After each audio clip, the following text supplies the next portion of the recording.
Hello student. देखिए यहाँ पे क्वेश्चन है दैट कि in many situations to find the electric field using the Gauss law we can use the simplified equation E equal to Q enclosed by epsilon naught A, where epsilon naught is the permittivity of free space, A is the area of Gaussian surface, and Q enclosed is the net charge enclosed by the Gaussian surface.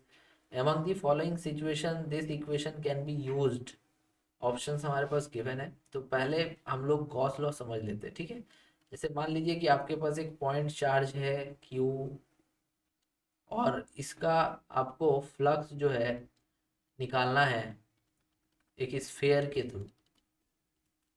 ठीक है, तो जो sphere है इसको हम लोग कहेंगे Gaussian surface. Gaussian surface, suppose करिए इस गॉसियन सरफेस की जो एरिया है वो है ए।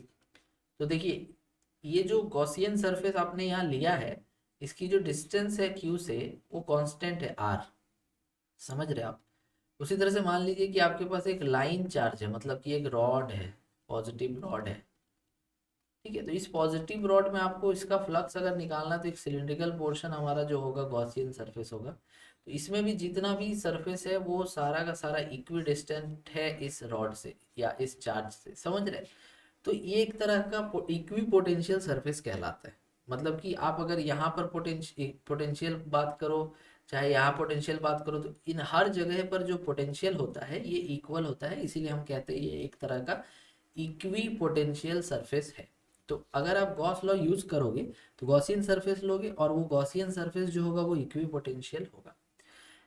अगर पोटेंशियल हर जगह पे कांस्टेंट है, ठीक है, तो पोटेंशियल जो है वो कांस्टेंट हो रहा है, इक्वी पोटेंशियल सरफेस का कहने का मतलब क्या हो गया, कांस्टेंट पोटेंशियल हो गया।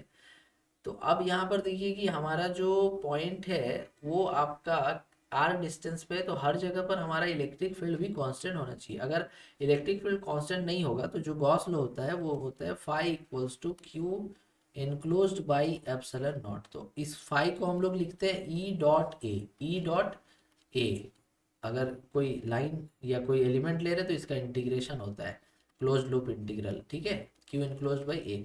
अगर देखिए अगर आपका इलेक्ट्रिक फील्ड कांस्टेंट नहीं होगा तो आप फिर यहाँ पर इसको इंटीग्रेट नहीं कर पाओगे। ठीक है, आपका इंटीग्रेशन यहाँ नहीं हो पाएगा, बिकॉज फिर आपको उसका वेरिएबल ढूंढना होगा। ठीक है, तो यहाँ पर इलेक्ट्रिक फील्ड हमारा कांस्टेंट होना चाहिए, साथ ही साथ जो सरफेस होना चाहिए वो इक्वी पोटेंशियल होना चाहिए। तो ये हो जाता है E into A equals to Q enclose by epsilon naught. तो यहाँ से E आ जाता है Q enclose by epsilon naught, तो इनटू एरिया। तो ये जो फॉर्मूला है ये हम लोग बहुत सिचुएशंस में यूज करते हैं, बट हमारा जो आंसर होगा वो ये होगा दैट कि जो गॉसियन सरफेस है वो इक्विपोटेंशियल सरफेस होना चाहिए, साथ ही साथ ई जो है वो कांस्टेंट होना चाहिए सरफेस के लिए, तभी जा करके हम लोग यहाँ पर